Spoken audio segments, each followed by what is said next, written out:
संयुक्त किसान मोर्चा की कल मीटिंग और मीटिंग में 2-3 निर्णय हुए हैं। जैसे 14 जून को गुरु अर्जुन देव जी का शहादत दिवस है, तो जब हमारे कोई क्रांतिकारी महापुरुषों का शहादत दिवस होता है तो उस पर और ज़्यादा प्रेरणा मिलती है और उस प्रेरणा को आंदोलन को तेज गति करने में जो उनका योगदान है, तो हम आज के माहौल में किस तरह से इस जन आंदोलन में अपना योगदान दे सकते हैं, ऐसी प्रेरणा सबको मिलती है। 24 तारीख को फिर जो है कबीर जी की जयंती है, उस दिन दलित जो संगठन है, अल्पसंख्यकों के संगठन है, पिछड़ों के संगठन है, तो दलित समाज इस आंदोलन के अंदर बहुत अच्छी भूमिका निभा रहा है। और एक वो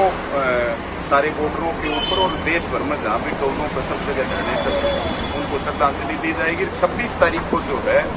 26 जून को एक बड़ा फैसला है पूरे देश में, जो राजभवन है उन राजभवनों में प्रदर्शन करते हुए 3 काले कानून रद्द हों, MSP का कानून मिले, इसके लिए जो है ज्ञापन दिया जाएगा राष्ट्रपति के नाम राज्यपाल को। और जितने तार जो है हरियाणा से जत्थे जारी हैं और आने वाले समय में प्रत्येक जिलों से अलग अलग बॉर्डर्स के ऊपर जो है लोगों की तैयारियां इस तरह से, जैसे दिल्ली की तरफ कूच किया था तब जैसी तैयारियां थी, अब एक बार और ज़्यादा मजबूती देने के लिए ऐसी तैयारियों के साथ यहाँ बॉर्डरों के ऊपर संख्या बढ़ाने का जो काम है उसके ऊपर विशेष तौर पर आने वाले समय में काम करेंगे। जो सरकार की तरफ से डराने का माहौल टोहाना में किया, आपकी जो सहपाठी की सहपाठी जी मनदीप जी, हाँ, तो क्या लगता है कि युवाओं में डर बना है या दोबारा दूसरा है? देखिए, जब भी कोई आंदोलन होता है, चाहे वो आज़ादी की लड़ाई क्यों ना हो, युवाओं का बहुत बड़ा योगदान है। शहीद आजम भगत सिंह का आप उदाहरण देख सकते हैं, कितनी छोटी उम्र में जो वो फांसी पे झूले। युवा शक्ति, जिसको आज के समय में बोला करते थे कि युवा पथ भ्रष्ट हो चुके हैं, इस आंदोलन ने ये दिखा दिया कि युवा आज भी उतना ही जुझारू है, आज भी गलत के खिलाफ उतना ही लड़ने वाला है जितना हमारे क्रांतिकारी और महापुरुष हुआ करते थे। तो युवाओं को जितना दबाया जाता है उतनी तेज गति के साथ, मजबूती के साथ,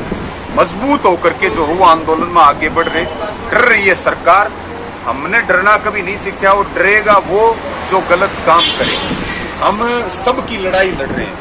अपने आप को अपने त्याग करके, अपने घरों के त्याग करके जो है यहाँ आप देखिए लगातार हम अलग अलग से ले जा रहे हैं। 6-6, 7-7 महीने से हमारे बुजुर्ग बैठे हैं, युवा बैठे हैं, अपना काम घर परिवार अपनी सारी जिम्मेदारी, तो 125 करोड़ हिंदुस्तानियों की लड़ाई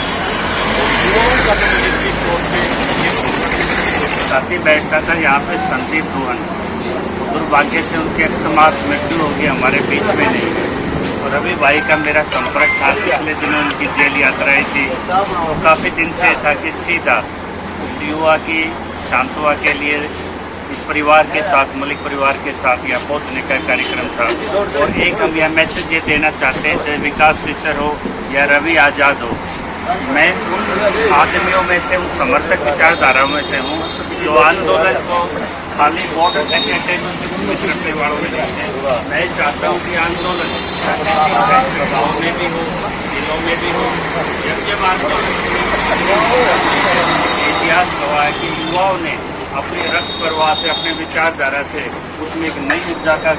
संचार दिया है। और जो कल इन्होंने बताया कि बॉर्डर पे जो मीटिंग हुई उसके एक फैसले से हम सहमत हैं कि जो JJP और BJP के नेताओं का बहिष्कार था सार्वजनिक जगह पर, उनको जीवन दान देने का काम कहीं ना कहीं राकेश टिकैत गुरनाम ने किया था।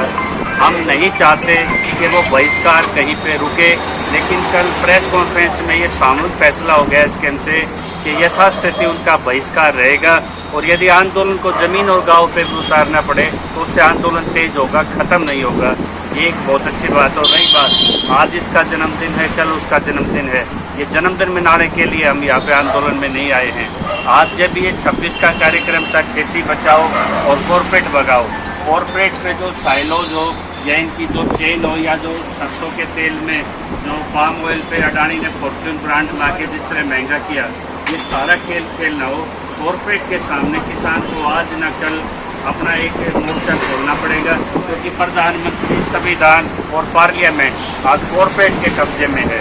और जो नेता हमारे अगवा होके यहाँ अपने संगठनों का प्रचार करके झंडा लगा के जिला इकाइयाँ करके आके चुनाव के लिए राजनीतिक मंच तैयार कर रहे हैं, तो ये जो ज़मीन जो भाई ने कहा कि आंदोलन की जड़ें बॉर्डर पे हैं, तो जड़ें यही कहती हैं कि इसमें निजी स्वार्थ का राजनीतिक हित साधने का कहीं भी अवसर का कोई जगह नहीं है। जिस तरह से ये खापों के गाँव के जो डेरे हैं, जब तक इनके जो आंदोलन की जो मांगे हैं वो इनके मुद्दे हैं, जब तक मुद्दा स्पष्ट होकर हल होकर नहीं आ जाता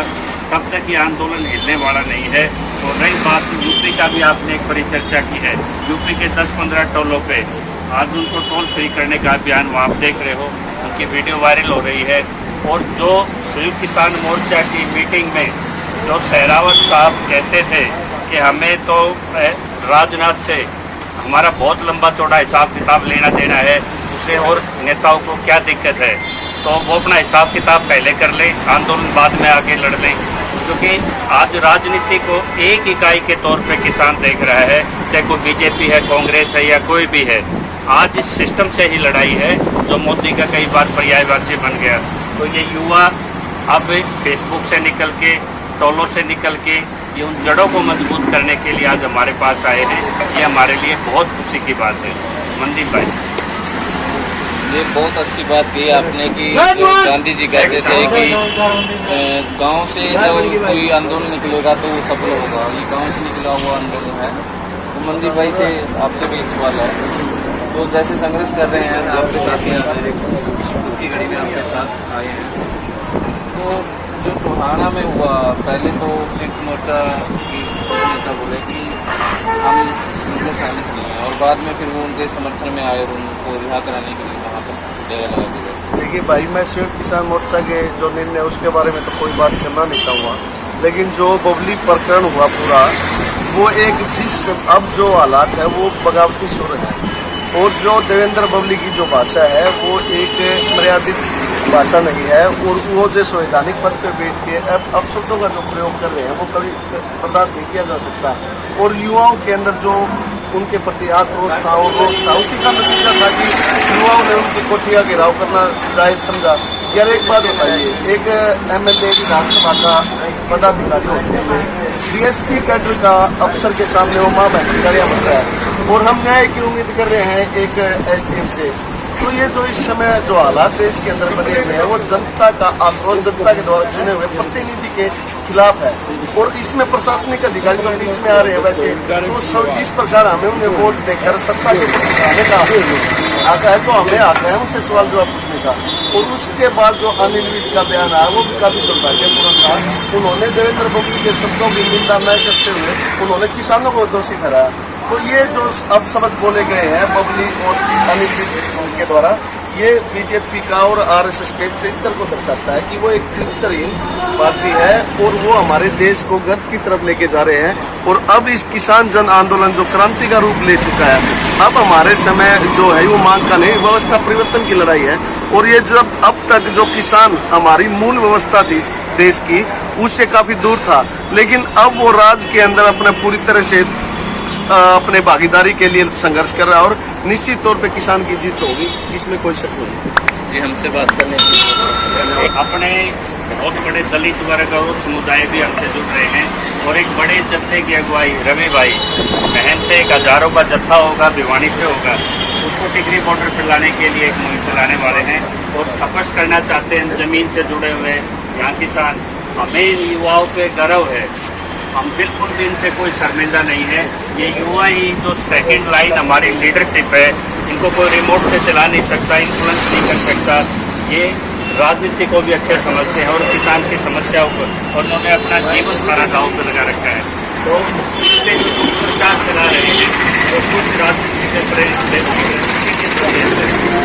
बॉर्डर की पूरी लाइन है, ये अपने इन युवाओं के साथ बिल्कुल कंधे से कंधे मिला के खड़ी है, जिनकी सूझबूझ पे हमें फख्र है। और ये जो भी फैसला लेते हैं लोगों से राय मशवरा करके फैसला लेते हैं, और इसी राय मशवरा के लिए ये दोनों तीनों नौजवान यहाँ पे अपना समय हर एक जत्थे में दे रहे हैं। ये एक संपर्क है कि ये अपने ज़मीन से जुड़े हुए हैं, और कोई भी नीति अगला कार्यक्रम है उसमें बुजुर्गों की राय बार बार ले रहे हैं। तो इनके सहयोग के लिए धन्यवाद। और जो भी युवा इस चैनल को देख रहे हैं, अब बहुत हो चुका है। अब आप गांव से जितने भी अपने जत्थे लेके टिकरी बॉर्डर पे लगातार आप अपनी संख्या बढ़ाइए, और जो रसद और जो सामग्री आपकी थी उसमें भी बहुत कटौती हुई है। बड़ी विषम परिस्थितियों में बुजुर्ग ये समय काट रहे हैं, तो वो मदद भी जारी रखिए और एक बार दोबारा से यहाँ पे अपना मोबिलाइजेशन कीजिए, ताकि आंदोलन में हरियाणा का एक भागीदारी भी रहे और हरियाणा की तरफ से एक दबाव भी रहे। जय किसान।